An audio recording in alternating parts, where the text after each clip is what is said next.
টাকা এমন একটা জিনিস যেটা না হলে চলে না, যেটা প্রয়োজন, অবশ্যই প্রয়োজন, জীবন চলার ক্ষেত্রে প্রয়োজন। টাকা ছাড়া সবই ফাঁকা, টাকার পাগল দুনিয়াটা, তাই না?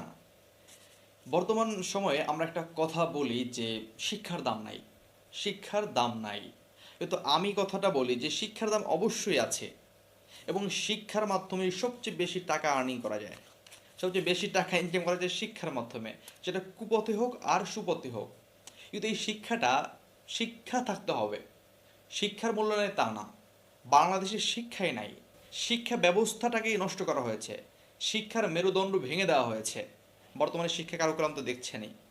তো যাই হোক, যারা আসলে শিক্ষিত তারা টাকা ইনকাম করতে পারে, সেটা সুপথে এবং কুপথে, উভয় পথেই। কুপথটা কি? আইনউদ্দিন আল আজাদের ভাষায় যদি সংক্ষেপে বলি, যে কলমের খোঁচায় যারা ঘুষ নিতে চায় দুহাত পেতে। তো এখান থেকে স্পষ্ট। তো